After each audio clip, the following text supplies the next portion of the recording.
아멘. 주님의 이름으로 축복합니다. 따라서 한번 해보겠습니다. 즐거이 헌신하는 자. 저희가 사사기를 시작했는데 정말 사사기는 우리 인생 같아요. 그래서 사사기에 있는 스토리를 말하지 않고는 안 되겠다 싶고, 사사기에 기록된 그 인물들을 그냥 지나치고 한두 명만 말하기에는 우리에게 주시는 교훈이 너무나 커서 짧은 시간이지만 사사기에 저희 읽는 범위를 나누어서 하나님께서 우리에게 주시고자 하셨던 메시지를 좀 잘 전달하고 싶어요. 제가 올해 이제 이번 여름 또 무진장 덥잖아요. 이제 8월 달에 제가 마음에 하나 결심한 게 있는데, 제가 살면서 그런 결심은 잘 안 해봤던 것 같아요. 근데 제 안에 뭔가 결심한 게 있는데, 그 결심했던 거는 여러 가지 동기부여가 됐던 것 같아요. 제가 지난 시간 한동대를 방문할 수 있는 기회가 있었는데, 물론 우리나라에는 한동대보다 좋은 학교가 얼마든지 많이 있다는 거 다 알고 계시다고 생각해요. 근데 한 번은 가야 될 일이 있고 한 번 꼭 보고 싶었는데, 한동대를 들어갔는데 하나님의 대학 한동이라고 딱 써 있더라고요. 근데 왠지 이렇게 딱 마음이 되게 뭉클했어요. 물론 그렇게 쓰지 않고도 기독교 가치로 세워진 학교가 있지만 그 문구가 참 마음에 뭉클하게 했고, 그리고 이미도 제가 밴드에 소개를 했지만 거기에 그 학부 각 과에 대한 이름이 딱 소개되는데 정말 저는 마음이 뭉클했습니다. 저는 제가 다니는 학교에서도 읽어보지 못했던 그런 문구였어요. 법학부와 학생들은 공의를 물같이 정의를 하수같이, 경제경영학부 도전하라 지금 하나님의 방법으로, 사회복지학부 하나님 사랑 이웃 사랑, 국제어문학부 그리스도의 사랑으로 세상에 다리를 놓는 사람들. 현수막이 쫙 걸려 있는데 정말 마음이 뭉클했어요. 근데 그거는 그런 철학과 삶이 아니고는 기록할 수 없는 거거든요. 이 말은 내가 단순히 공부하는 것이, 그냥 내가 대학이라고 하는 것은 진학이 아니죠. 대학이라고 하는 것은 앞으로 미래에 취업을 위해서 준비하는 과정인데, 그 대학이라는 과정이 법학을 하는 사람들은 하나님의 공의가 이루어지도록, 경제를 공부하는 사람들은 하나님의 뜻대로 이루어지기를, 복지하는 사람들은 하나님과 이웃을 사랑하는 이 가치관이 너무나 귀하다는 것을 대학생 때 배우는 거죠. 그리고 이제 그 학생들이 전부 다 그렇게 하는지 모르겠지만 그런 얘기를 하는 것만 너무나 벅차는데 한 이야기를 들은 거예요. 거기에 한 학생에 대한 이야기를 들었는데 그 학생은 정말 공부 잘했대요. 예. 그 한국에서 1, 2, 3등 하는 학교에 다 들어갈 수 있는 그런 실력이었는데 그 학생이 한동대를 다니고 있다는 거예요. 근데 그 친구의 아마 이제 후배가, 선배를 둔 그 후배가 물어봤대요. 아니 왜 그 정도 실력이면 우리 좋은 학교에 갈 수 있는데 왜 여기에 다니게 되었냐고 물었다는 거예요. 근데 저는 그 학생의 말이 이게 뭐 어떻게 표현을 할 수가 없었어요. 하나님 앞에서 살고 싶은 삶이 있어서 그래. 저는 살면서 이런 얘기를 잘 못 들어봤던 것 같아요. 하나님 앞에서 살고 싶은 삶이 있었대요. 제가 그 말을 듣고 와가지고 한 주간 동안 굉장히 가슴이 벅차고 제가 생각한 거예요. 나는 하나님 앞에 살고 싶었던 삶은 어떤 삶이었을까? 내가 그동안 준비하고 살았던 삶의 모습에서 나는 하나님 앞에 살고 싶었던 삶은 어떤 삶이었을까? 굉장히 돌아보게 되면서 다시 한번 인생에서 정리할 것들을 정리하고 취해야 할 것들을 취하는 시간을 갖도록 다짐해야 되겠다, 이런 생각을 했던 것을 우리 성도님께 나누고 싶고요. 그러한 내용들이 오늘 본문의 말씀과 다르지 않다는 거예요. 사사기 5장에 있는 말씀을 중심으로 할 텐데 1장부터 5장까지 오는 과정을 먼저 말씀드리려고 해요. 이스라엘 백성들이 가나안 땅을 다 분배받고 이제 각 12지파가 자기 땅에 다 정착을 했어요. 정착을 했는데 이 정착했다는 것은 가나안 땅에 사는 자들을 다 쫓아냈다는 말이 아니라 자기의 구역을 할당받았다, 이렇게 되는 거예요. 큰 줄기는 이제 해결이 됐고 이제 조금씩 감당해야 될 이제 줄기들이 있는 거죠. 있는데 이 사사 시대라고 하는데 이 시대 크게 세 가지의 방법으로 이스라엘 사람들이 살아요. 몇 가지 방법으로 살아요? 세 가지 방법으로 살아요. 첫 번째는 따라해 보세요. 어설픈 승리. 어설픈 승리. 승리했는데 하나님의 방법대로 승리하지 않고 하나님이 가나안 데에 있는 자들을 다 쫓아내라고 했는데 다 쫓아내지 않고 그들을 종으로 삼아요. 종으로 삼으면 좋잖아요. 심부름 시키고 일 시키고 내가 하고. 그래서 어설픈 승리라고 말하고 싶은 것은 정복을 했는데 하나님의 말씀대로 정복하지 않고 조금 약간 다른 방법으로. 그래서 어설픈 승리라고 말하고 싶어요. 정복을 했는데 다 쫓아내지 않고 하나님의 방법대로 하지 않고 그들을 자기의 종으로 삼았어요. 근데 하나님은 그들을 종으로 삼으라고 말씀하지 않으시고 다 쫓아내라고 했거든요. 하나님의 분명히 이유가 있겠죠. 그런데 우리가 생각할 때 항상 우리의 생각이 하나님의 생각보다 앞서거나 내 생각이 옳다고 생각할 때 그렇게 하거든요. 사울 왕도 전쟁터에 나갈 때 아말렉 사람들 다 무찌르라고 했는데 가서 보고 어떻게 했어요? 전쟁에서 승리는 했어. 전쟁에서 승리했는데 돌아올 때 죽이지 않고 짐승과 좋은 것들 다 가지고 왔어요. 그런 게 항상 우리는 하나님의 말씀이 가끔 이치에 안 맞는 것 같고 내 생각이 옳은 것 같은데 그런 마음을 꺾어야 됩니다. 그러니까 가나안 땅에 들어가서 사는 이스라엘 백성들의 첫 번째 모습은 승리했는데 어설픈 승리. 말씀대로 하지 않고 내가 계획한 대로. 그런 승리가 있었고 두 번째 방법은 타협하는 방법이에요. 타협은 뭔가 많은 막대한 희생을 감수하고 싶지 않고 희생을 감수하는 것보다는 그들도 살고 우리도 사는, 그래서 타협함으로 살았던 지파들이 아셀과 납달리 지파입니다. 그래서 그들은 같이 살았어. 그 땅에 정복했지만 같이 사는 방법을 선택했어요. 우리가 알아야 되는 것은 하나님이 사랑이 부족해서 그들을 진멸하라고 한 것 아닙니다. 하나님의 사랑은 우리가 헤아릴 수 없고 우리가 그분의 뜻을 뛰어넘을 수 없어요. 그런데 이 땅에 살면서 하나님의 방법이 아니라 어설픈 승리의 삶을 사는 자들도 있고 한 번은 지금 말씀드린 것처럼 타협하며 사는, 그냥 적당히 사는 이런 분류가 있었어요. 한 지파는 단지파인데 그들은 오히려 가나안 사람들에게 쫓겨나. 그 땅을 주었는데 그 땅에서 쫓겨나요. 그래서 그 땅에 살지 못하고 도망가 살아요. 그런 무리가 있었는데 왜 이스라엘 사람들 가운데 그런 일들이 있었을까 하는 것은 무기와 여러 가지 일들보다는 하나님에 대한 신뢰가 부족했기 때문에 그래요. 하나님에 대한 신뢰가 부족했더니 그런 마음이 일어나는 거죠. 그래서 온전한 승리가 아니라 어설픈 승리를 하거나 아니면 희생을 하고 싶지 않고 적당히 그냥 이 정도 선에서 싸우지 않고 하려고 하는 타협하고 살거나 아니면 전쟁을 포기하고 믿음이 없어서 도망가는 이러한 삶의 모습이 가나안 땅에 정착했던 이스라엘 사람들의 모습이었어요. 근데 그 안에 무엇이 또 등장했냐면 주님께서 말씀하실 때에 너희가 나의 말대로 하지 않는 것이 가시와 올무가 될 것이다. 그러니까 가시와 올무는 누가 만든 거예요? 누가 만든 거예요?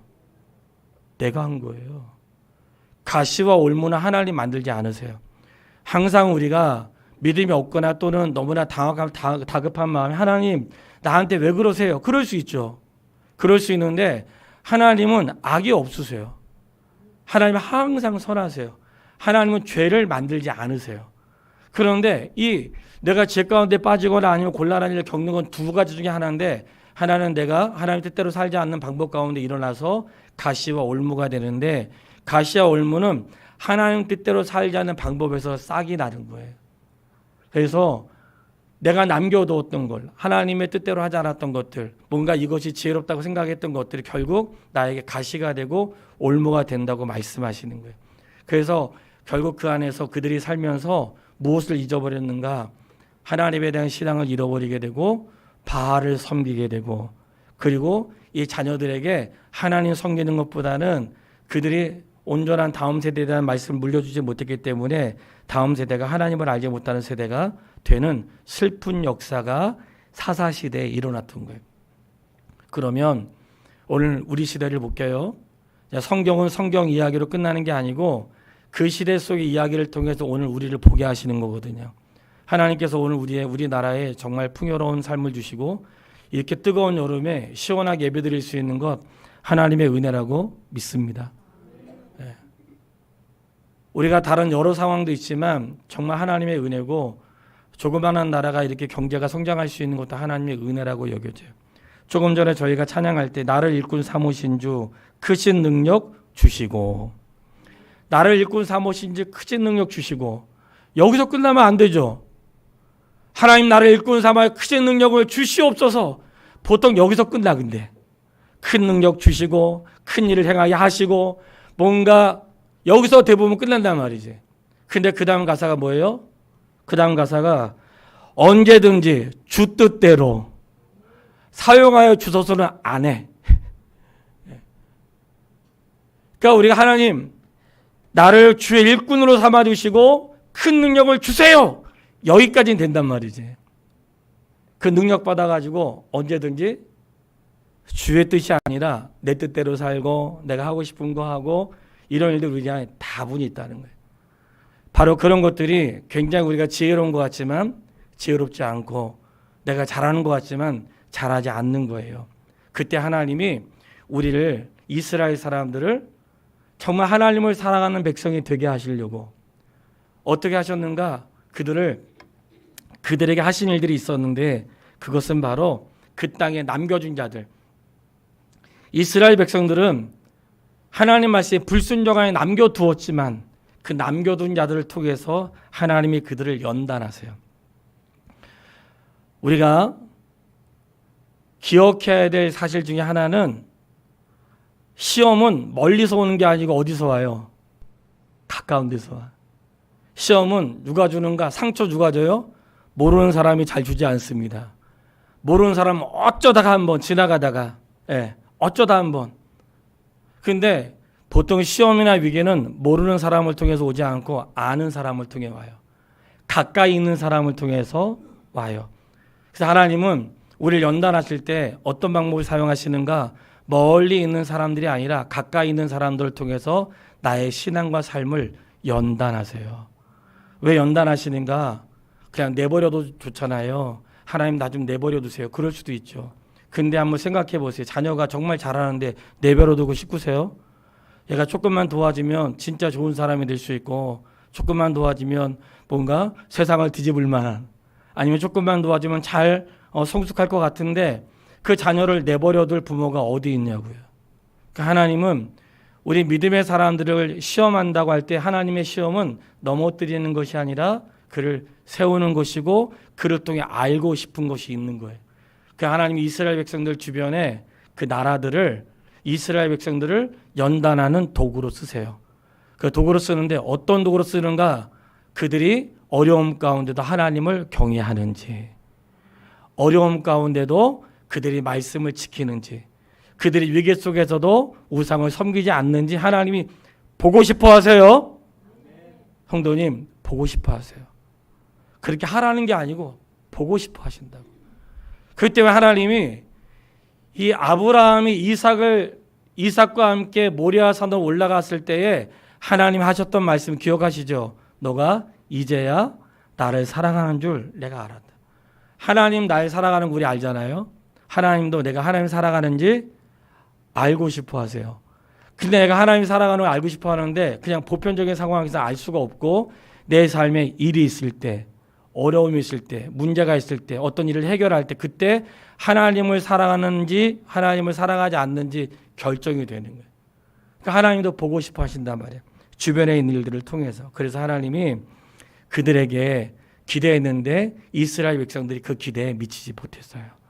있는 동안에 바알과 아스타롯 신을 섬기고, 그리고 이방인들과 결혼하고, 그 하나님 뜻대로 하지 않으면서 그들이 하나님이 하지 말라고 하는 것들이 그 안에 정착하게 되었어요. 그때 하나님은 그들을 내버려 두지 않고 사사기에서 등장하는 것처럼 주변에 있는 사람들을 통해서 어려움을 겪게 하고, 때로는 8년씩, 때로는 20년씩 그 몇 년 동안 그들을 곤란의 상황에 몰아놓으세요. 그러면 그들이 곤란한 상황이 있다가 어떻게 해요? 하나님께 부르짖거든요. 저는 여기서 부르짖을 때 기도할 수 있는 것조차도 참 귀하다고 생각했어요. 내가 기도할 수 있다. 내가 어려울 때 하나님 도와달라고 기도할 수 있는 것. 내가 인생에 공고한데 하나님을 향해서 하나님 나 도와주세요. 내가 잘못했어요. 기도하는 것 자체가 하나님의 은혜인 줄 믿습니다. 기도조차 할 수 없는 사람이 있어요. 내가 어려운데 주께 손 내밀지 않아.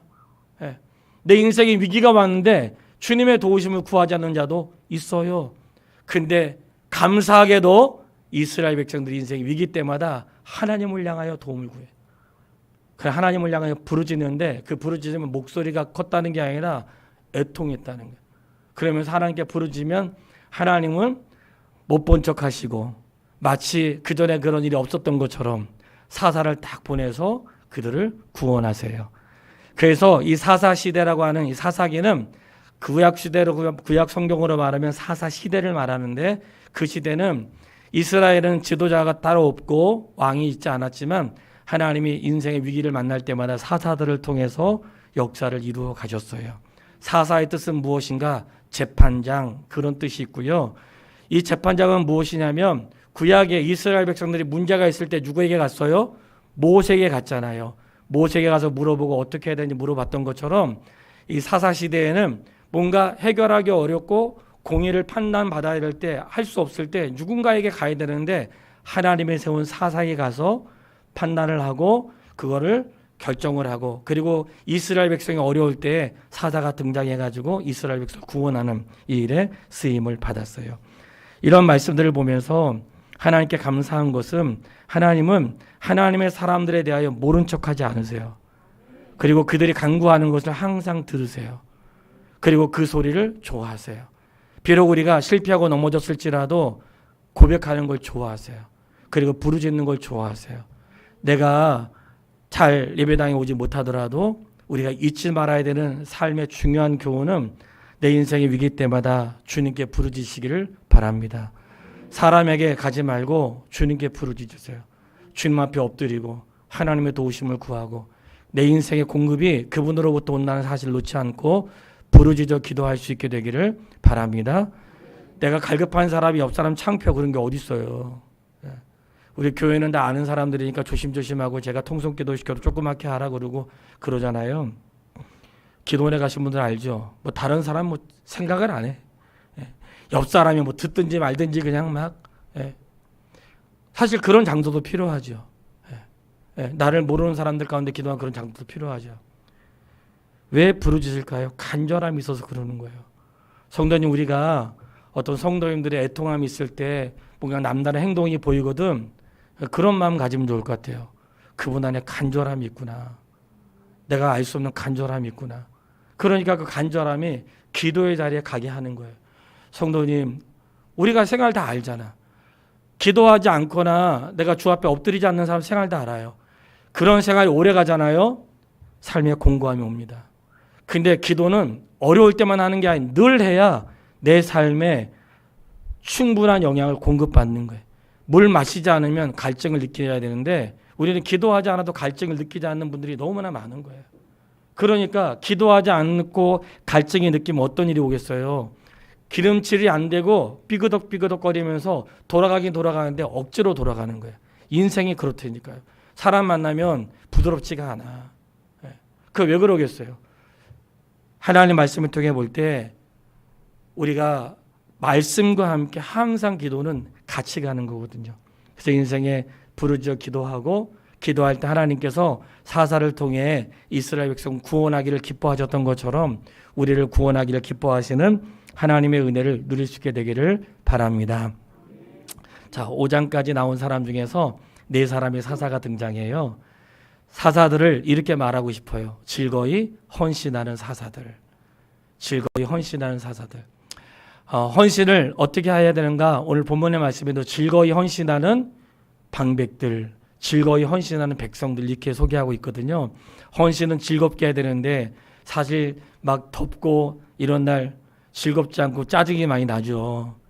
막 조금만 해도 막 짜증나고 사람들이 막 불쾌지수가 올라가잖아요.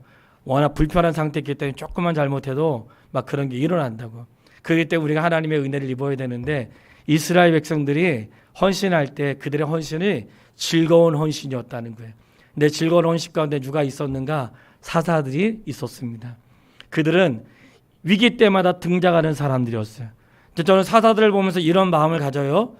목회자가 사사가 되어야 되는 건 당연하다고 여겨지고 성도 중에도 가정이 어려울 때 또는 구역이 어려울 때 또는 전도의 활동이 지금은 아직 원활하지 않지만 뭔가 누군가 어려울 때 그렇게 주를 위해 헌신한 자들이 등장해서 그 문제 앞에 앞장서는 사람, 이런 사람들이 있어야 된다고 여겨집니다. 말씀을 통해서 하나님의 은혜가 깨달아지거든 그런 사람들 그 자리가 일어날 수 있게 되기를 주의 이름으로 축원합니다. 자, 4명의 사사를 간략하게 스토리로 말씀을 드리려고. 첫 번째, 온니엘. 온니엘은 3장 7절로 8절에 등장합니다. 온니엘이 등장하는데 어떤 상태에서 등장하는지 3장 7절로 8절을 읽어보겠습니다. 3장 7절로 8절. 이스라엘 자손이 여호와의 목전에 악을 행하여 자기들의 하나님 여호와를 잊어버리고 바알들과 아세라들을 섬긴지라. 여호와께서 이스라엘에게 진노하사 그들을 메소포타미아 왕 구산 리사다임의 손에 파셨으므로 이스라엘 자손이 구산 리사다임에 8년 동안 섬겼더니. 아멘. 자, 8년 동안 섬겼는데 왜 섬겼어요? 여호와를 잊어버리고. 따라해 보겠습니다. 잊어버리고. 잊어버렸다는 뜻은 놓쳤다, 이런 뜻. 놓쳤다. 놓쳤다는 것인데, 놓쳤다는 것 또는 잘못 놓았다, 잘못 놓았다, 잘못 놓았다. 위치를 잘못 놓았다는 거예요. 근데 주님을 내 마음 중심에 있어야 되는데 중심 밖으로 내보낸 거예요. 하나님을 잊어버렸다는 것은 하나님이 내 안에 계셔야 되는데 하나님 위치가 바뀐 거예요. 하나님의 마음, 내 마음에 계신 하나님에서 하나님 위치가 내 마음 속에 있지 않고 내 마음 밖으로 나간 거죠. 그러니까 내 마음이 없으니까 그분의 말씀을 듣지 않는 거예요. 내가 마음에 있으면 그분의 말씀이 들려지겠죠. 그래서 이스라엘 백성이 여호와를 잊었다는 것은 그들의 마음에 하나님을 두지 않았다는 거예요. 마음에 하나님을 두지 않고 하나님의 자리가 그들의 중심에 있지 않았다는 거예요. 다음 주에 주보가 나오는데 주보 새로 해야 되거든요. 그래서 이 앞에 있는 내 삶의 주인이신 예수 그리스도를 주변에 전면에 놓고 제가 교회 소개하는 거 다 뺐어요. 그냥 주님이 내 삶의 주인이라는 이 한 가지만 가지고 살아도 우리 인생의 승자가 되겠다 싶어가지고 주님이 내 삶의 주인이라고 하는 건 내 삶의 중심에 계신 거죠. 내 중심에 주님이 계시지 않을 때 주인이 바뀌는 거예요. 내 삶의 주인이 나 자신인지 아니면 주님이신지 확인할 수 있게 되길 바라고요. 그때에 온니엘이 쓰임받아요. 첫 번째로 온니엘이 쓰임받는데 이 온니엘은 갈렙의 친척이에요. 형님 갈렙의 동생의 그 자녀인데 이 온니엘이 첫 번째 쓰임받는데 그가 쓰임받을 때 어떻게 하냐면 하나님의 영이 그와 함께 하시니 그가 승리했다고 말씀하세요. 그러니까 하나님의 영이 함께하는 사람이에요. 사사는 하나님의 영이 함께하는 사람이고 성도는 하나님의 영이 함께하는 사람입니다. 구약시대에는 모든 사람이 아니라 하나님의 일을 하는 자들의 개별적으로 하나님의 성령의 역사가 있었어요. 근데 오늘날에는 하나님이 그리스도를 섬기는 모든 자들에게 그분의 영을 주세요. 그렇기 때문에 그분의 영이 내 안에 있는 거예요. 그분의 영이 내 안에 있으니까 영은 다르지 않아요. 가끔 우리가 혼란을 느끼는 것이 저 사람하고 나하고 같은 신앙생활 하는데 좀 다른 사람 있잖아요. 그때 어떤 분이 영이 다르네 그러더라고요. 영이 다르네. 그래서 제가 되게 위험한 말이라고 했어요. 영이 다르네. 그러면 영이 다르다는 무슨 말이에요? 그건 누구는 성령이고 누구는 다른 영이라는 건데 굉장히 조심스러운 말이고 영이 다르다기보다는 아직 성숙하지 못한 거죠. 하나님의 일을 하는 사자들에게 하나님의 영을 통해서 일을 하게 하셨어요. 이 말씀은 특별히 주의 일을 하려고 하는 자들에게 있어서 중요한 게 무엇인가? 하나님의 영이 임하는 것입니다. 그리고 하나님의 영으로 하지 않는 것은 육신으로 하기 때문에 항상 내가 주의 일은 어떻게 해요? 하나님의 영이 충만하여. 그래서 내 안에 일할 때 짜증나거나 불평한 일이 있을 때 하나님 나에게 성령으로 충만하게 해주세요. 이 시간을 극복하게 해주세요. 그래서 내가 육신으로 일하지 않고 하나님의 영으로 일할 수 있도록 기도할 수 있게 되기를 바랍니다. 온니엘이 첫 번째 사사로 쓰임받았다는 게 참 귀하고 그는 갈렙과 같이 그런 안악자손을 쫓아내듯이 그런 용기와 믿음이 있는 그런 사람이었어요. 하나님의 온니엘을 첫 번째 사사로 세워서 그 일들을 이루었는데 그가 죽고 난 다음에 다시 이스라엘 백성들이 본래의 모습으로 돌아간 거예요. 이 본래의 모습은 어떤 모습일까요? 하나님을 잊었다는 거예요. 마음의 중심에 그분을 두지 않고 또 잊어버린 거예요. 그러니까 지도자가 굉장히 중요한데 지도자가 죽었을 때 이스라엘 백성들이 본래 모습으로 돌아가는 거예요. 그러니까 이스라엘 백성들의 신앙이 있었다는 거예요, 없었다는 거예요? 없는 거예요. 성도님에게 기도 제목을 드리면 평생 누구에 의해서 신앙생활하는 분이 아니라 평생 하나님이 내 영혼을 이끌어 가셔서 신앙생활할 수 있는 믿음의 사람 되기를 바랍니다. 하나님의 영이 나를 이끌어 가셔서 내가 그분 앞에 나가지 않고는 견딜 수 없도록 내 영혼이 연약할 때 성령의 충만함을 입어 그분이 나를 깨우치시고 그분이 나를 가르치시고 그분이 나를 무릎 꿇게 하시고 이런 삶이 돼야 되는데 하나님의 영이 이끌어가지 않을 때 누가 나를 이끌어가잖아요. 그때 짜증나고 불평나고 너도 성도고 나도 성도인데 이런 마음이 생기는 거예요. 그러니까 집사님이 말하면 말 안 들어. 물론 뭐 목사가 말해도 안 듣죠. 안 들어. 왜 그래? 지하고 나하고 똑같은데 이런 마음 갖는 거예요. 그러기 때문에 하나님의 성령이 이끌어갈 때 그런 신앙생활을 해야 되는데 이스라엘 백성이 지도자가 죽으면 본래 상태로 돌아가는 거예요. 이게 슬픈 일이죠. 제가 끊임없이 기도하는 것 중에 한 가지가 이거. 하나님 우리 자녀들이 제가 죽고 난 다음에 하나님 떠나지 않게 해주세요.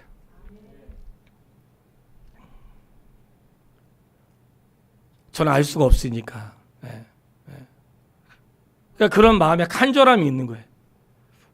왜냐하면은 눈에 보일 때는 신앙생활 하는 것 같은데 실제 부모의 손을 떠나고 부모의 손길이 미치지 않는 자리에서 신앙생활을 해야 진짜 생활하는 건데 그렇게 하지 않을 때 안타까운 일이죠.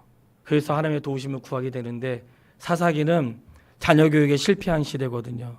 그렇기 때문에 자녀들이 하나님을 경외하지 않고 지도자가 죽으면 또다시 바알을 섬기는 일들이 계속 반복되는 거예요. 지금 우리는 이런 시간을 놓치지 않게 되기를 주의 이름으로 축복합니다. 두 번째 에훗이라고 하는 사사가 등장하는데 3장 15절 말씀이에요. 그 사사들이 어떤 사람이었는지를 보는 거예요. 3장 15절 같이 읽겠습니다.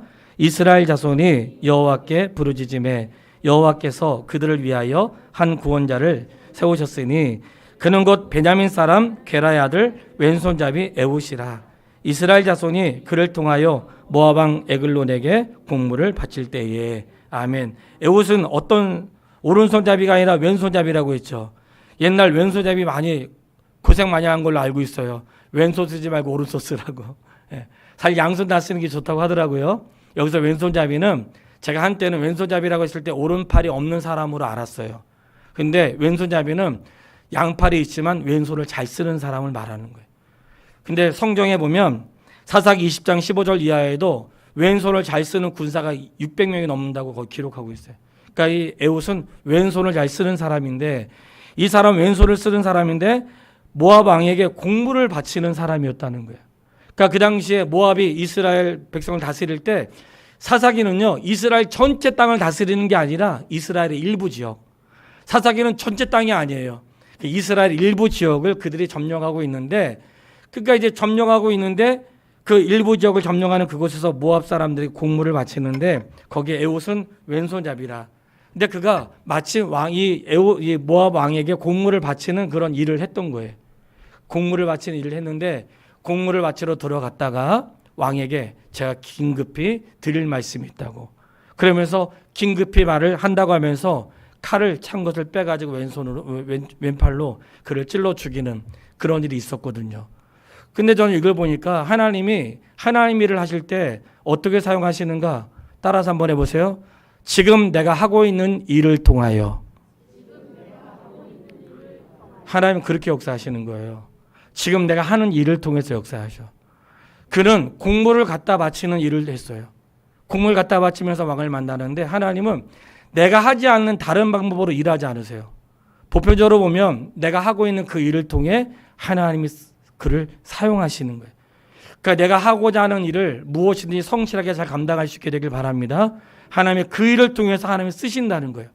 에훗이 그랬어요. 그는 왼손잡이였지만 왼손잡이였기 때문이 아니라 왼손팔로 할 수 있는 사람이었고 그는 왕에게 공물을 바치는 그 일로 이스라엘 백성을 구원하는 일에 쓰임받았던 사람이었던 거예요.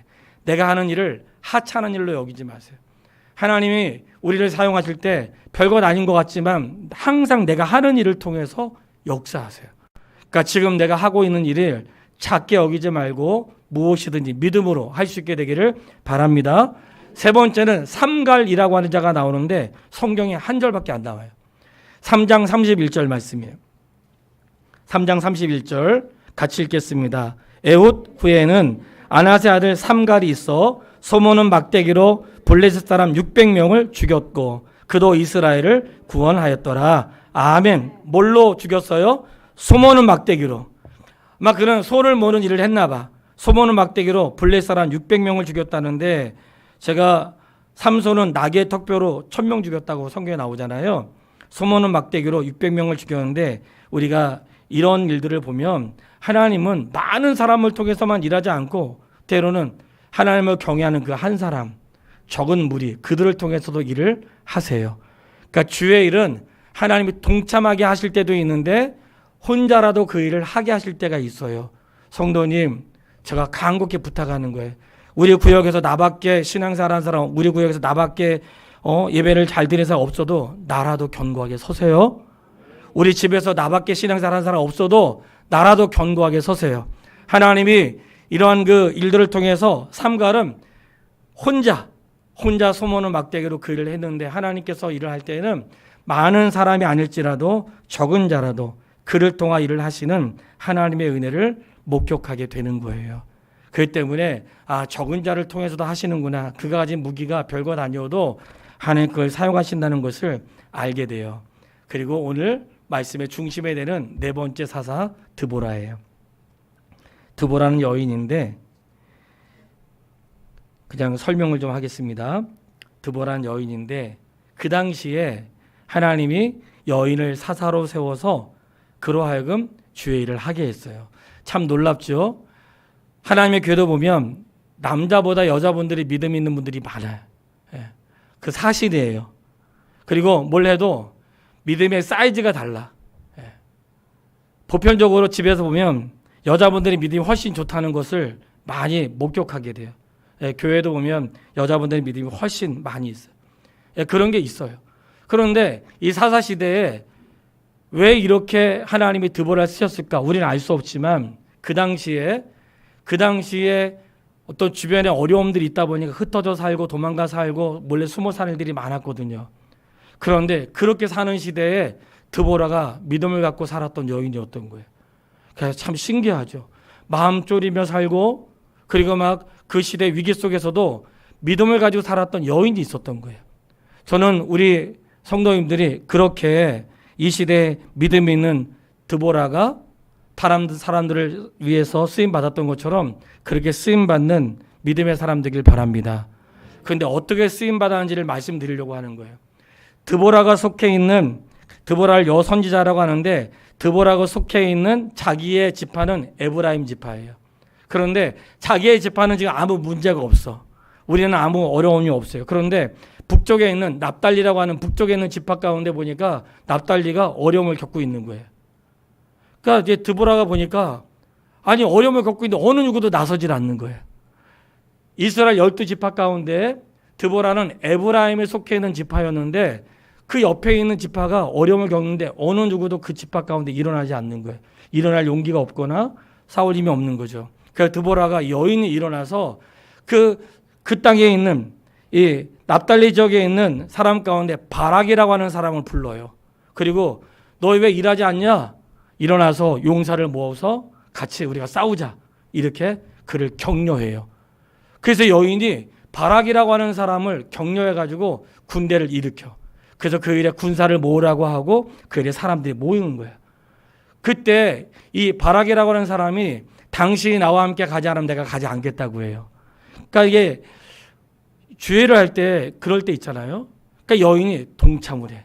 근데 신약 성경에서는 드보라의 이름은 기록되지 않고 히브리서 11장에 믿음의 사람들을 말할 때 드보라의 이름이 나오지 않고 바락이라고 하는 사람의 이름이 나오거든요. 어쨌든 이름이 등장하고 등장하지 않는 것보다도 자기 지파 일이 아니야. 한마디로 말하면 우리 집안 일이 아닌 거예요. 하나님의 백성은 맞는데 우리 집안 일이 아니야. 하나님의 교회는 맞는데 우리 교회 일이 아닌 거예요. 그런데 너무 문제가 터지고 힘들고 어려우니까 그 일을 해결하기 위해서 바락이라는 사람을 불러가지고 군대를 소집하게 해요. 그를 소집하는데 그 당시에 적군의 편에 있는 사람들의 장군은 시스라인데 시스라에게는 이 철병거 900대가 있는 거예요. 그러니 뭐 이스라엘 사람들 그거만 봐도 기가 죽잖아요. 근데 하나님이 얼마나 은혜를 주시는지 보세요. 그들의 그런 군사가 많았고 철병거가 있었지만 그들이 가지고 있는 무기가 무용지물이 되게 하시는데 어떻게 하시는가? 그들이 전쟁하기 위해서 모였는데 거기에 기손강이라고 하는 강가에 쫙 모인 거예요. 강가 옆에 넓은 지역에 다 군대를 수집하고 모여 있는 거예요. 엄청나게 위협이 되죠. 그 철병거들이 강가에 딱 모여가지고 엄청 위협이 되는데 하나님이 갑자기 물을 넘치게 해가지고 하나님이 물을 넘치게 해서 그 물에 이 철병거가 잠기게 해요. 그러니까 무용지물이 된 거예요. 저는 하나님의 방법이 너무나 오묘하다고 생각해. 우리가 볼 때는 말도 안 되는 일인데 그 말도 안 되는 일을 하나님이 행하시는데 그 기손강에 물이 흘러서 그거를 잠재우세요. 그들의 무기가 사용되지 못하게 하고 하나님이 이스라엘 사람들에게 승리를 주세요. 그 승리를 준 찬양의 고백이 오늘 본문의 말씀이에요. 이제 결론할 거예요. 그게 오늘 본문의 말씀인데 승리를 주신 다음에 하나님을 찬양하는데 어떻게 찬양했는지 우리 1절로 2절 말씀을 이제 본문을 읽겠습니다. 1절로 2절. 이날에 드보라와 아히노함의 아들 바락이 노래하여 이르되 이스라엘의 용솔자들이 영솔하였고 백성이 즐거이 헌신하였으니 여호와를 찬송하라. 아멘. 자, 보세요. 그들이 좋은 날이 있었어. 전쟁에 승리를 주고 이겼어요. 그때 드보라와 바락이 노래하여 이르되, 이 노래는 뭘까요? 이 노래는 하나님을 찬양하는 거예요. 기쁜 날에 뭐 하세요? 여호와를 찬양하세요. 기쁜 날에 여호와를 찬양하세요. 제가 늘 말씀드리죠. 좋은 날에 하나님께 감사할 줄 알고 기쁜 날에 여호와를 찬양하세요. 그러니까 이들은 기쁜 날에 항상 여호와를 찬양했어. 그 노래로 그분을 찬양한 거예요. 노래로 그분을 높이면서 기쁜 날에 그분을 찬양했던 거예요. 찬양했는데 어떻게 찬양했는가? 백성의 지도자가 헌신하고 백성들이 즐거이 헌신할 수 있도록 하신 하나님을 찬양했어요. 그들에게 헌신할 수 있는 마음을 주시고 헌신케 하신을 찬양한 거예요. 그러면서 그들을 향하여 찬양할 뿐만 아니라 3절로 4절은 이스라엘을 정복하고 힘들게 했던 그 왕에게 하는 말이에요. 왕들아 귀를 기울여라. 나는 여호와를 노래할 것이다. 하나님이 하늘에서 물을 내리시고 구름도 물을 내려서 너희가 이렇게 됐어. 하나님이 하신 거라고 얘기를 해요. 그래서 그들에게 진짜 왕은 누구냐? 하나님이 우리의 왕이시라고 말하는 거예요. 사람의 왕이 세상을 통치할 수 없고 이 열방을 통치하신 분 하나님이시라는 것을 말씀하고 있는 거예요. 그때에 이스라엘 백성들의 모습 6절로 8절인데 그 당시에 이스라엘 백성들의 모습은 그들이 두려워가지고 큰 길로 다니지 못하고 산길로만 다니고 그러다 보니까 떳떳하게 장사하지 못하고 뒤에 숨어서 하고 나라가 어렵다 보니까 상점을 털고 포악한 자들이 많이 일어나는 그리고 무기가 없어가지고 아무것도 할 수 없는 그런 상황이 이르게 된 거예요. 그때에 드보라가 바락을 통해서 군사를 모집했고 군사들이 모였는데 군사들은 무기를 가지고 모인 게 아니라 믿음을 가지고 모인 거예요. 성도요, 믿음을 가지세요. 믿음을 가지세요. 오늘 우리는 우리의 싸우는 것은 우리의 무기는 믿음이에요. 저는 다시 한번 주 앞에 고백하는데 정말로 우리는 모든 상황에 우리의 믿음이 우리의 인생의 무기가 되기를 바랍니다. 아무것도 보이지 않아도 인생의 많음과 그런 철병과 같은 무기를 자기의 무기로 삼은 자들은 하나님께서 그 무기를 무용지물 되게 하실 날도 있어요. 그런데 우리는 무기 하나 없고 숨어 살아야 되고 아무것도 할 수 없는 그런 가운데도 그들이 바락과 이 기도를 통해서 이 모인 것은 드보라를 통해 모인 것은 믿음이었던 거예요. 하나님을 향한 믿음. 오늘 하나님의 그 믿음을 사용하십니다. 그 믿음을 사용하시는데 그들이 5장 18절에 보면 죽음을 무릅쓰고 목숨을 아끼지 않은 백성이었대요. 죽음을 무릅쓰고 목숨을 아끼지 아니한 백성. 그 백성들이 즐거이 헌신했다는 거예요. 요즘 이렇게 말하면 통할지 모르겠어요. 그러나 그 백성들이 그 일에 참여할 때 죽음을 무릅쓰고 목숨을 아끼지 않았고, 그때에 그들만 한 것 같지만 20절에 보면 별들이 하늘로부터 싸우되 그들의 다니는 길에 시스라와 싸웠대요. 하나님의 군대가 일한 거예요. 하나님의 군대가 도와서 그 일을 했는데, 문제는 16절로 17절을 읽지 않았지만요, 여기 누가 나오냐면 전쟁에 동참하지 않은 자들이 나와요. 이제 여기서 제가 오늘 말씀을 마칠 거예요. 오늘 본문의 말씀의 중심에는 이 내용이 있어요. 이스라엘 백성들은 하나님의 나라고 하나님의 군대, 나만 하나님의 군대가 아니라 모든 이스라엘 백성들이 하나님의 군대고 하나님의 나라라는 것을 기억하세요. 나만 그리스도인이 아니라 옆에 있는 성도도 그리스도인, 우리 교회만 그리스도인이 아니라 옆에 있는 교회도 그리스도인 교회, 작은 교회도 그리스도의 교회인 거야. 모든 교회가 같은 교회인 거예요. 그들은 적이 아니에요. 교회끼리 그러면 안 돼요. 네. 오늘날 우스갯소리로 그런 CF 있었잖아요. 가족끼리 왜 그래? 가족끼리 왜 그래? 가족끼리 왜 그러세요? 네. 믿는 사람끼리. 원래 하나님께서 오늘 사사결정에 중요한 교훈을 우리에게 하시는 거예요. 어떤 교훈인가? 그들은 다른 민족이 아니에요.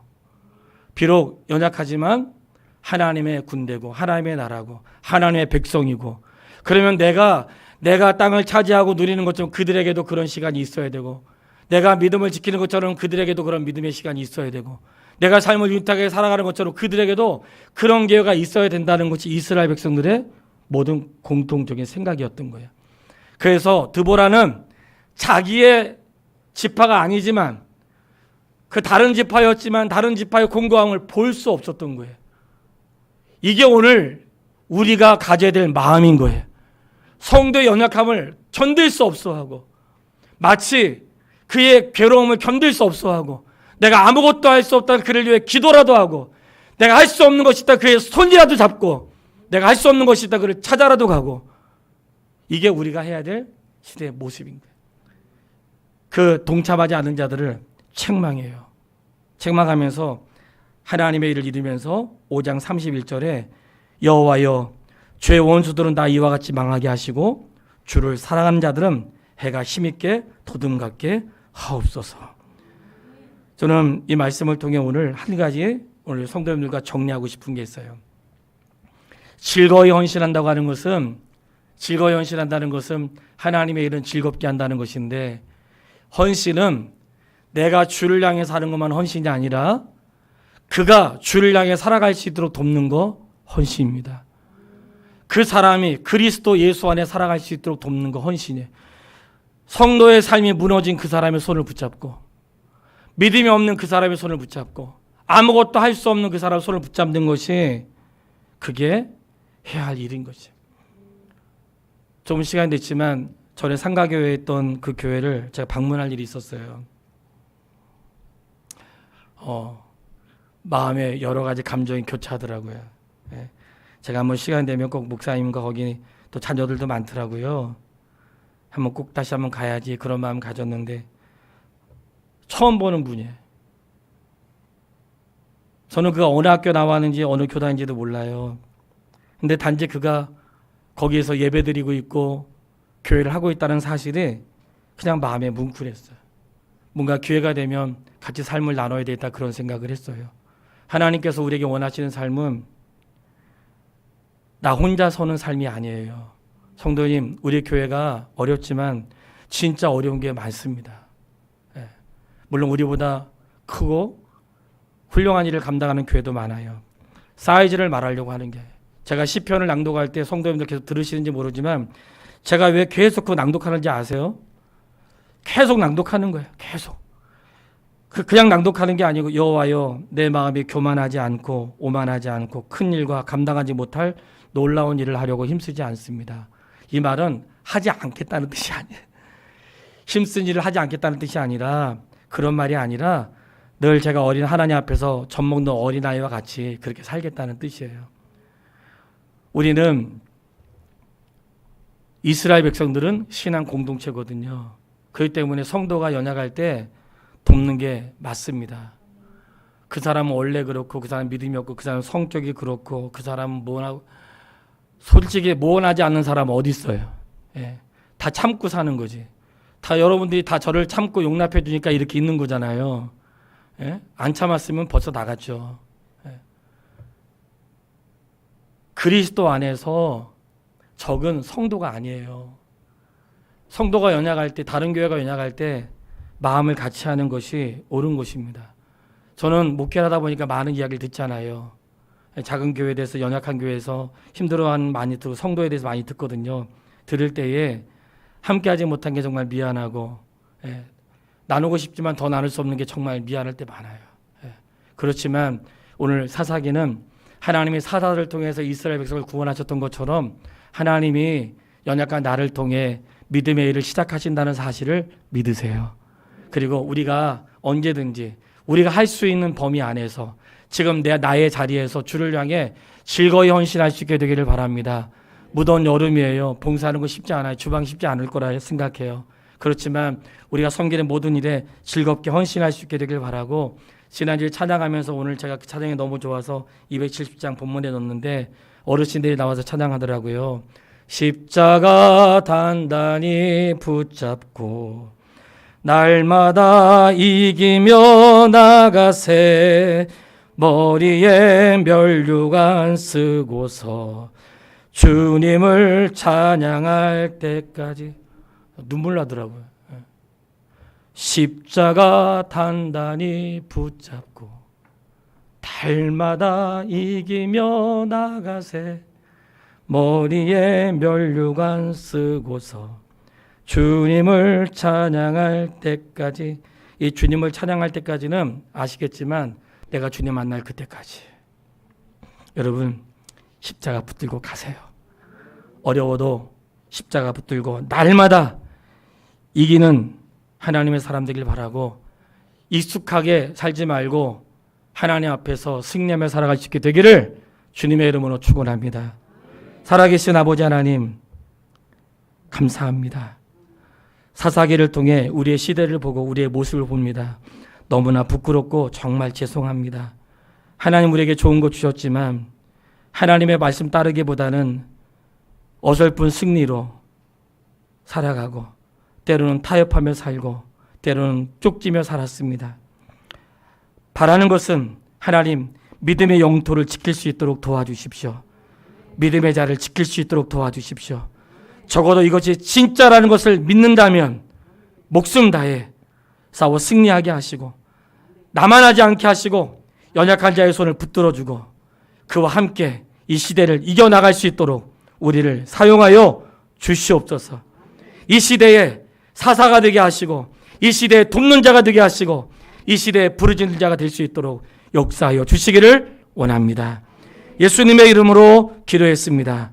아멘. 오늘은 일어나셔서